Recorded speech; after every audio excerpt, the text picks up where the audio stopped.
Hi friends, welcome back to our channel Surya Nalabothula Instagram Rayalaseema Ganesh schedules. ఈరోజు అయితే మనం ధర్నాన షెడ్లో అయితే ఉన్నాం అనమాట. ప్రొద్దుటూరులో నా బ్యాక్ సైడ్ కనపడుతుందా గణేశుడు.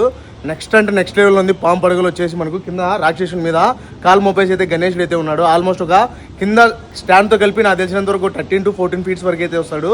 లొకేషన్ కూడా క్లారిటీగా అయితే చూపిస్తే ఇంకా ఆలోచన లేకుండా చూసేయండి. ఇదనమాట మనకు ప్రస్తుతానికి గణేశుడు వచ్చేసి మనకు ఆల్మోస్ట్ ఒక 13 to 14 feet అయితే వస్తాడు. పైన అయితే పాము పడుగులు అయితే వచ్చాయి. నెక్స్ట్ లెవెల్లో ఉన్నాయి, చూసారు కదా. పాము పడుగులు ఫేస్ అయితే మంచిగా అయితే కనపడుతుంది. ప్రతి ఒక్క పాముకి అయితే మనకు కిరీటం టైప్ అయితే వచ్చింది.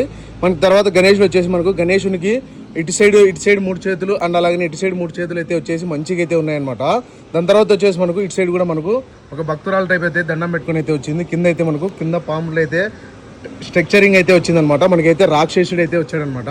రాక్షసుడు అంటే ఇంకా డీటెయిల్గా మనకు చేతులు అవన్నీ అతికిచ్చేస్తే మనకు చేతుల్లో ఏమొస్తాయి ఏం కథ అనేది టోటల్గా అయితే కనపడుతుంది. రాక్షసుడు కూడా మనకైతే మంచిగా డీటెయిలింగ్ అయితే కనబడుతున్నాయి అనమాట. సో ఇది ఒక విగ్రహం అయితే మనకు ధర్నాన షెడ్లో అయితే అవైలబుల్ ఉంది. ఇది వచ్చేసి చెప్పాను కదా, హైట్ మనకు 12 to 13 feet వరకు అయితే వస్తుంది. సో ఇది ఒక విగ్రహం ఏమంటే ఇట్లా వెడల్పు అయితే ఎక్కువ ఉందన్నమాట. ఇట్లా వెడల్పు నాకు తెలిసినంత వరకు ఒక 9 feet వరకు అయితే వస్తుంది, 8 to 9 feet వరకు అయితే వస్తుంది. సో ఈ విగ్రహం గురించి ఎటువంటి డౌట్స్ కావాలన్నా ఇప్పుడే డిస్ప్లేలో ఉన్న నెంబర్కి అయితే కాంటాక్ట్ అయిపోండి. ఇంకా అడ్రస్ వచ్చేసి మనకి ఇది సినేప్ అనమాట. సినేప్ నుంచి మనకి ఇట్లా మోడంపల్లికి అయితే వెళ్తాము. అట్లా హైవే కాకుండా ఇట్లా మోడంపల్లికి వెళ్ళే రూట్లోనే మనకు రేకుల షెడ్తో ధర్నాన షెడ్ అయితే కనబడుతుంది. సో ఈ విగ్రహం గురించి ఎటువంటి డీటెయిల్ కావాలన్నా ఇప్పుడే డిస్ప్లేలో ఉన్న నెంబర్కి అయితే కాంటాక్ట్ అయిపోండి.